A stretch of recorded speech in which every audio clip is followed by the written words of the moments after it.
I hope everyone is doing well. I want to talk about the post that I did today on Instagram, and I did share in here, and expand on it a little bit because number one, I didn't realize so many people actually resonated with it. I think binging is one of those things that there's a lot of shame around, in whatever form that it takes. So that's why I want to talk about it today, and I think it will be beneficial for people. I want to talk about how it can impact our bottom line as a business, our mental health as entrepreneurs or business owners, how it can it impacts a lot of different things. So yeah, that's what I'm going to talk about is binge behavior. Neat. So if you haven't already done so, head up or take a look at the post that I did today, either on Instagram or here in the group. I did share it. And I talked about how within the last few days, I noticed I've been really binging. Particularly, there was one day in particular where I was like, Terry, what the fuck? Where I just like ate continuously throughout the day. I bought a lot of stuff in the day. Like it was never enough.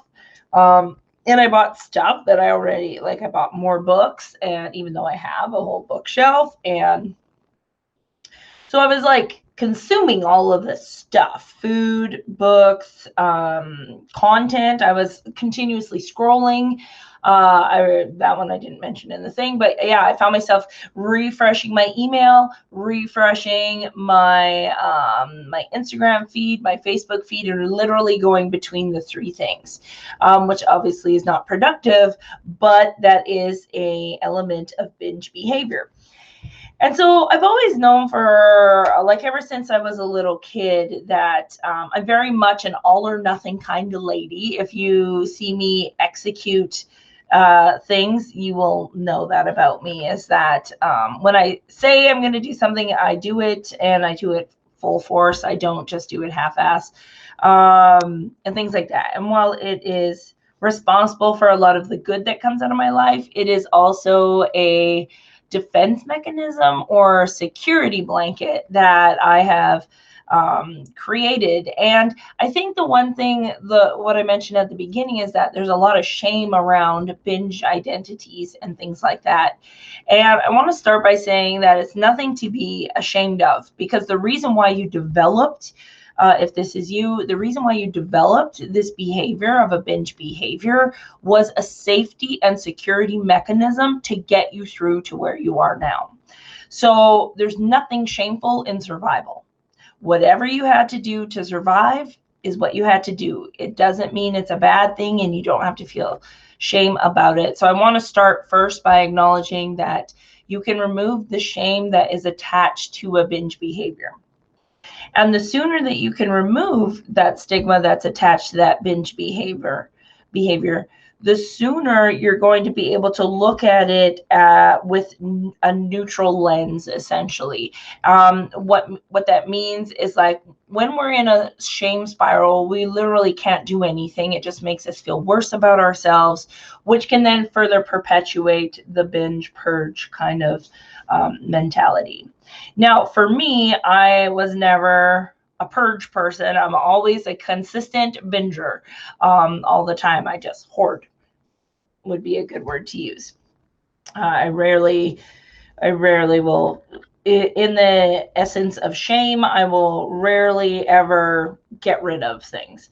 I really just will let it go away, kind of thing. So there's different ways that it can manifest for different people. So for me, it's always just binging is how it works for me. And again, this goes beyond just food. It literally is just a behavior that I have. And knowing what my strengths are, it makes 100%, it makes sense why it is that way. So how binge behavior works for me is that, let's say I'm feeling sad or low or empty, for whatever reason I feel that way. One of my strengths is adaptability, which is all about being in the present. And in the present says, ooh, you don't feel very good. You should distract yourself with something that will make you feel better. And so then we have been taught that things that make you feel better are spending money. We get that hit of dopamine when we buy something for the first time.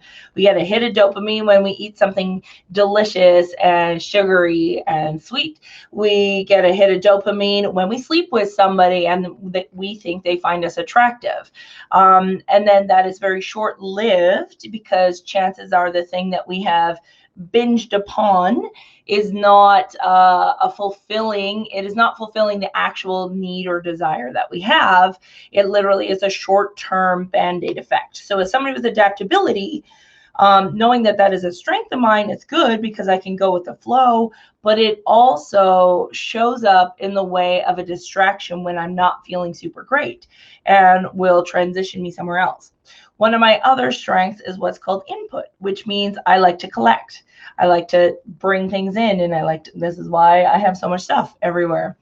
So that is like, ooh, now I get to collect more things for my collection. This is amazing. And so that comes in. And so while these things are strengths, when I'm using them in a way to make myself feel better, they very quickly become a weakness.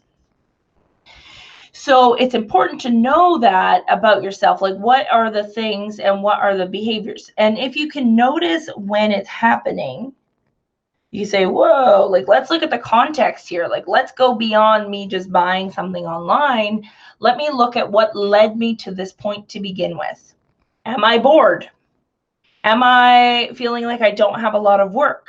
Do I feel like I don't have a purpose? Do I feel like I'm not loved right now? Do I feel lonely? Am I hungry? Those types of things. And if we can ask those questions to ourselves, then we can see the broader context. But in the moment, because it is a survival thing, we're like, whatever you have to do, just make yourself feel good. And so we keep riding that train. And because it is so short-lived, that dopamine hit lasts for like 2 seconds, and we're like, oh, you know what? I need more of that. So then we go back for more in whatever form it takes. I hope this is making sense. If I'm talking too much or too fast, just let me know. So how this can affect a lot of different things. The other element that comes into this is if you are somebody that has a scarcity mindset is your default.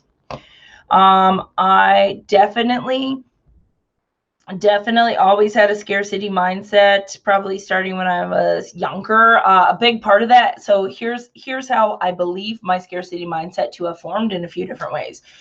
Number one was, as a fat kid in the 1980s and 1990s, there was no clothes for me. Like, it was like I had very limited options on what I could wear. And now, as an adult with spending money and plus size fashion, I binge it. I buy it so much because I'm afraid it might go away, because 10-year-old Terry says, we never had this.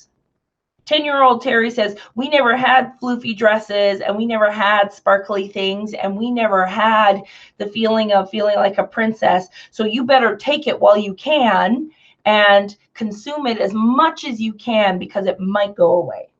And that is basically the fear center of my brain saying, like, ooh, it could go away. So you want to buy as much of it as you can. And it all goes back to that same thing with money. I always talk about how I have I'm very not good with money. I'm not good with money. But when you're caught in a binge cycle, it's very easy to not be good with money, because you don't think about the consequences when you're in that spiral of what will happen. So in terms of a business, if we feel like we're lacking something, and I see this quite a lot, not just with me, but with a lot of photographers, is that because we spend a lot of time looking at the things we don't have by looking at everyone else, we are seeing what we don't have. And therefore we're like, I need that. I need to buy that. And we never feel like we're enough. So in order to compensate for not feeling like enough, we go try to buy the things that we think will make us feel like we are enough, which are not the things. I'm just going to go read some comments here. It says, I also find spending too much on my kids to try to give them the childhood I didn't have. Chrissy, I think that is totally common. I know my dad was that way. My mom was, but we had no money. Like, our farm was on the brink of bankrupt.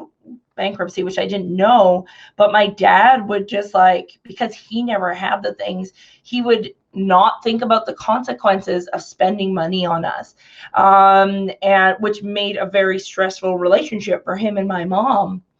And while it was great for us at the moment because all we saw were gifty things, I can tell you, kids just want the time with their parents.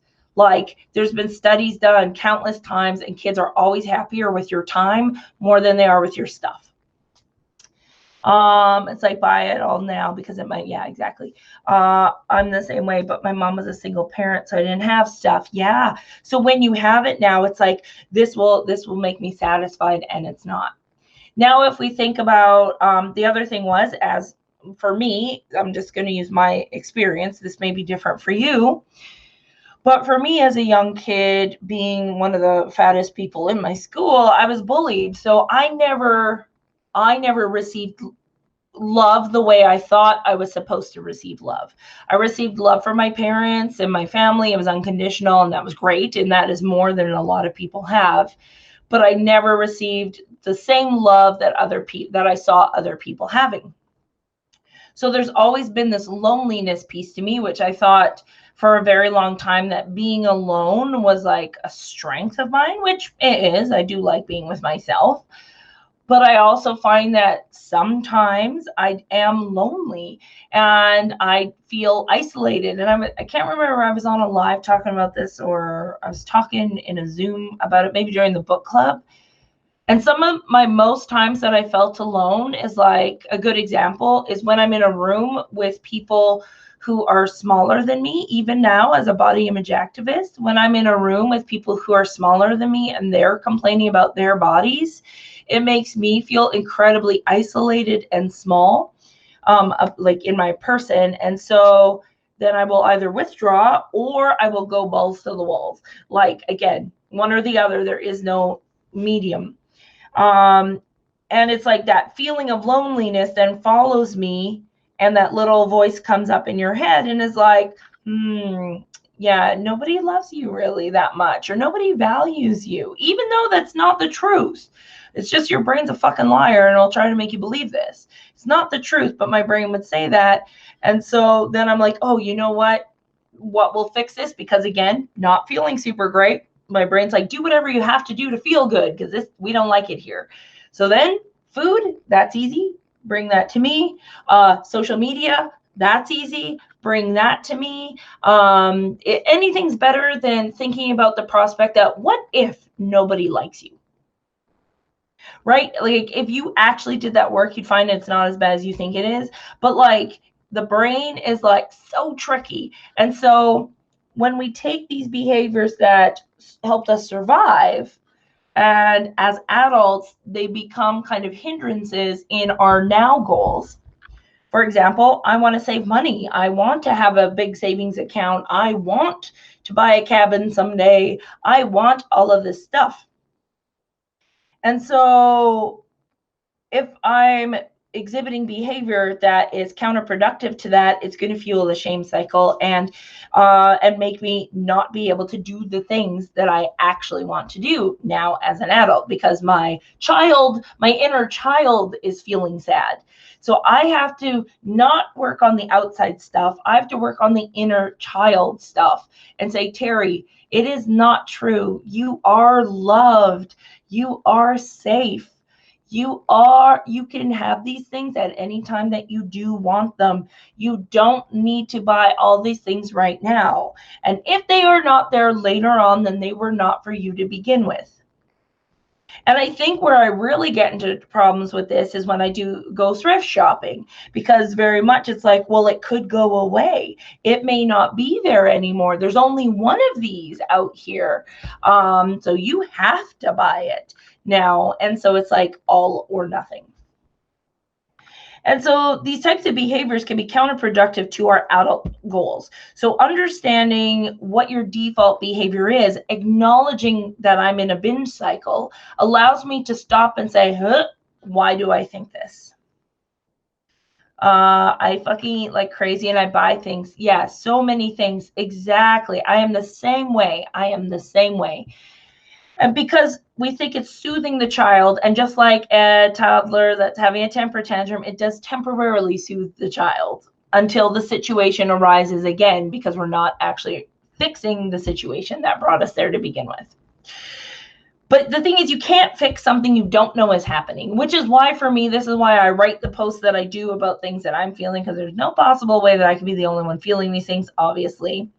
And so that way it will bring awareness not just to myself, but it will bring awareness to other people. Once you are aware that this is your cycle, this is your system, if you will, then you can set out to kind of rework it a little bit. Try new things. You're still going to slip up from time to time, but it will be far and further between, or whatever. It won't happen as often as it used to, because you're now aware of it. It will happen when you're low again, but you don't recognize that you're there. So knowing that this is your behavior, pay attention to what it feels like. I know for me, when I'm going back and forth and I'm caught in, it's almost like a loop. You know, like when your CDs used to skip, or records used to like skip. It literally is like my brain is caught in a loop. It's like Instagram, Facebook, Instagram, Facebook, Instagram, Facebook. And like I can acknowledge that it's happening, but yet I can't get out of it. Like, it's the weirdest thing. Like, I have a conversation, my brain's like, what are you doing? And then the other part of my brain's like, just keep scrolling. Just one more scroll. Give her a scroll. See what's happening. Maybe there's something new. Maybe you're missing something. And it's like, no. So at some point, something has to break that system. And I would like it to be me, but if it isn't me, that's where having a really good support system is handy. And you could say, hey, I find myself spiraling right now. Can you help pull me out of it? And then you can practice grounding techniques, or like bring yourself back to the present and say, wait, what am I doing? Look at a list. Is this on my list of things to do today? No. Okay, let's reset and try again.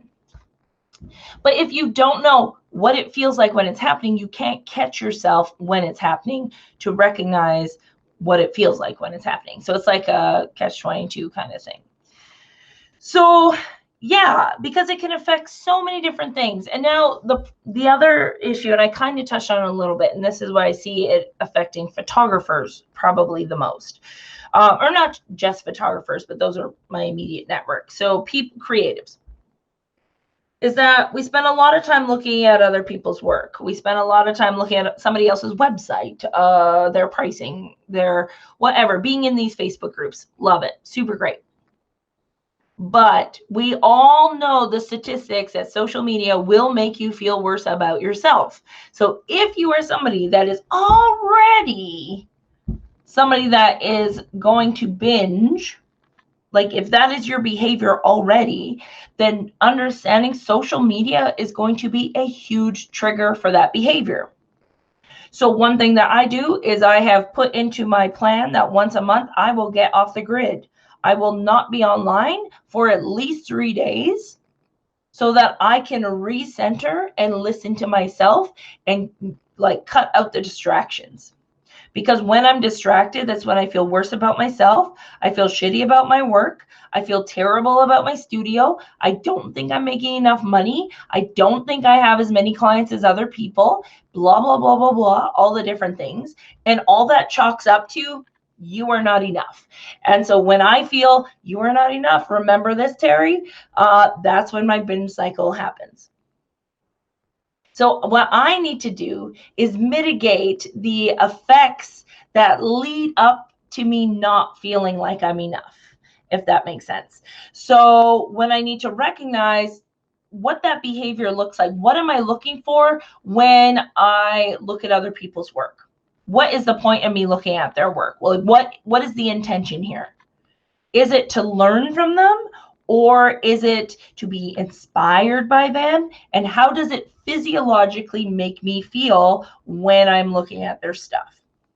Being in a group, physiologically, how does it feel when I hear people talking about all of these different things? When I'm around certain people, physiologically in my body, what does it feel like? Once you're aware of those feelings and your body knows when something's not super great for you or beneficial for you, Or it will be like, no, you're full of energy. You're super joyful right now. You've forgotten all the things that make you feel less about yourself. Like you are content and pleasantly happy and whatever. Then that's where you want to be. So when you're not in that space, you can feel what the difference feels like. But if we don't take the time to develop that self-awareness, then it's really hard to change the behavior. So that's why I'm doing this live. To encourage you to just start paying attention to what your binge, if you are somebody that identifies with everything I've talked about, what does it feel like for you? Like, what does it feel like for you? And I know I just read, it is a very heavy book, I will say, Hunger by Roxane Gay. It is like 5,000 trigger warnings for you on that book. But number one, if you want to understand, if you've never experienced sexual assault or violence, and you want to get inside the head of somebody that has, read that book. If you want to understand what it's like existing in a fat body, living in the world, and you want to understand the mindset and the daily thoughts that go through our heads, read that book. If you want to understand what it's like to constantly hunger for love, acceptance, and just the ability to exist as your full true self, read that book. I linked it. If you're a part of my newsletter, I linked it in the newsletter today that goes out. So get that. But it's really good. It gets you inside the mindset, which is both good and bad because it's terrifying. But the whole way through the book, I was like, holy shit. Like, this is resonating so hard. Which I think reading that book made me realize how empty I feel at certain times around certain people with certain things. The only time I get overwhelmed is when I hear about these amazing sales that I start to not enjoy what I would consider. Yes. Yeah, exactly. But it's great that you recognize it. And that is how we can rewire it, is by recognizing it first. And I know that it's that way for a lot of people. It can make us second guess that what we are doing is not enough. So in the course that I'm building right now, I'm going through how to do heart-centric pricing in a way that makes you feel good and still allows you to make the amount of money that you want to make and all that good stuff. But it was something that I struggled with for a long time, which is why I had to leave a lot of like money mindset groups, is because I was not ready.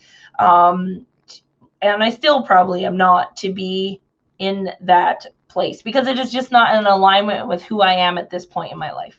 Someday, maybe. But right now, not. Does that make sense? It's less inspirational and more demotivational for me. So I just recognize that if I don't feel good here, then I'm not ready to spend time here yet until I develop the coping skills necessary.